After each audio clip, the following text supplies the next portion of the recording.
structure at all. It was composed of a series of mostly urban congregations who elected their own leaders and, despite some commonalities in required beliefs, personal behavior, and institutional organization, for the most part ran their own affairs independently. Much remained in flux.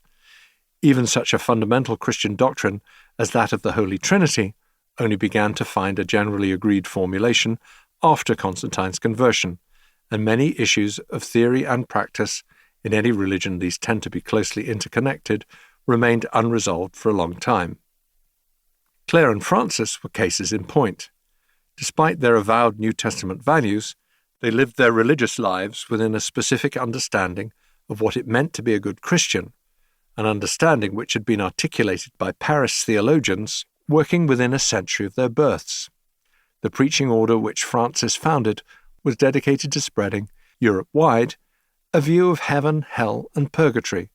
This encompassed both the effects of sin upon the post-mortem destinations of individual human souls and how behaviors of individuals and of those who loved them in the here and now could affect their soul's future, and in the case of the dead, current fate. This clear vision of the soul's three possible destinations after death, and of the precise effects of particular sins in deciding which should apply, emerged only in the 12th and 13th centuries. The idea that good actions might make up for bad ones was an extremely old one within the Christian tradition, but no comprehensive or coherent set of tariffs and remedies had ever previously been worked out. Nor, even if it had, would there have been the slightest possibility, before this era, of it winning widespread adoption. Despite what it liked to pretend, and some of its apologists still do, papal religious authority was an astonishingly late phenomenon within the developing European Christian tradition. Bishops of Rome, as the heirs of St. Peter, had enormous prestige from an early date, and other Christian leaders periodically sought their opinion on important religious matters. They did not feel remotely bound to follow those opinions, however, if they disagreed with them.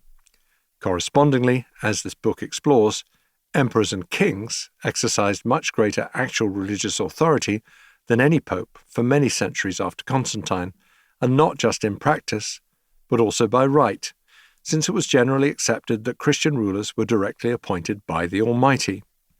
Only in the 11th century did long-standing papal prestige evolve into an initial formal claim that popes should exercise general religious authority, while it took most of the following century for this claim to become accepted in practice. The religious authority being exercised by Innocent IV in the early 1250s, in other words, was essentially brand new. And as the order Ad Extirpanda makes all too clear, enforcing widespread acceptance of this new authority structure and the doctrines and visions of good Christian piety it chose to support was not just about the kind of persuasively consensual approach that the example and preaching of a Francis or Clare might generate.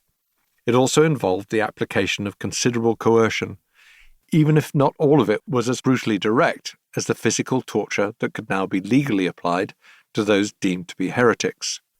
This small cluster of events underlines a still broader point. Christianity, in an important sense, is a misleadingly singular noun.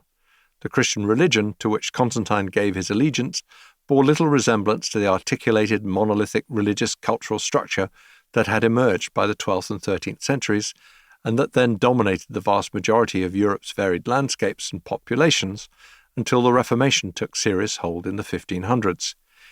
It is precisely the emergence of this extraordinary structure in its full maturity which provides the central focus of this book.